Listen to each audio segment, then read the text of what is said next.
النظام الليبي بالأسلحة والمرتزقة. واعتبر يحيى أن لوبيا رسميا مغربيا في واشنطن يتولى شن تلك الحملة التي لن تساعد في تطوير العلاقات الثنائية أو فتح الحدود على حد قوله، ولم يصدر عن الرباط أي رد حتى الآن.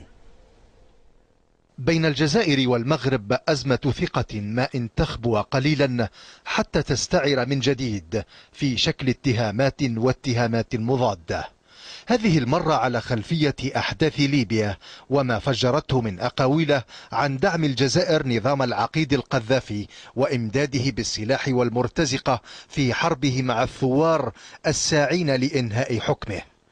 اتهامات بلغت ذروتها بتأكيد المجلس الانتقالي الليبي رسميا ضلوع الجزائر في الصراع، وحديثه عن تمكن الثوار من قتل وأسر بعض الجزائريين الذين كانوا يقاتلون مع كتائب القذافي خاصة في معارك جدابية في الشرق الليبي. وسبق ذلك حديث عن قيام الخطوط الجوية الجزائرية بنقل مرتزقة في رحلات متعددة إلى ليبيا قبل فرض حظر الطيران عليها.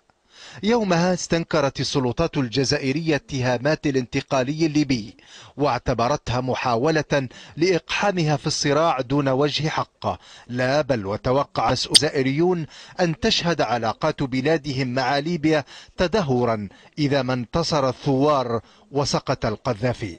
يومها أيضا لم يكتف الجزائريون بنفي تورطهم في حرب العقيد، بل ألمحوا أيضا إلى أن تلك الاتهامات إنما يقف وراءها المغرب.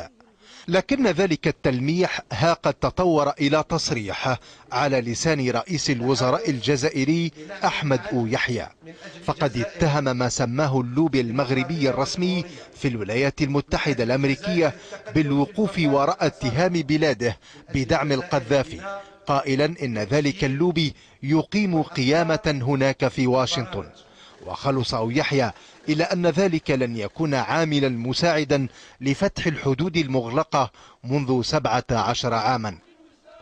منذ تفجرها في منتصف فبراير الماضي ظلت الجزائر متحفظة إزاء الثورة الليبية بحجة الحفاظ على استقلال ليبيا ووحدتها، حيث عارضت قرارا بمنع ممثلي طرابلس من حضور أعمال اجتماعات الجامعة العربية، ثم برفض حظر طيران على ليبيا، ومن ثم التدخل الدولي ضد قوات القذافي.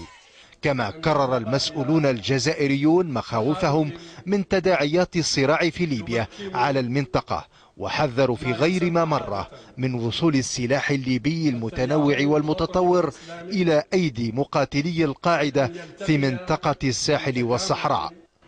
ترى هل هي قناعة جزائرية تتشكل في ضوء تطورات المشهد الليبي وما قد يستوجبه حملة تجد البلاد نفسها يوما في عداوة مع بلدين مجاورين وفي آن معا؟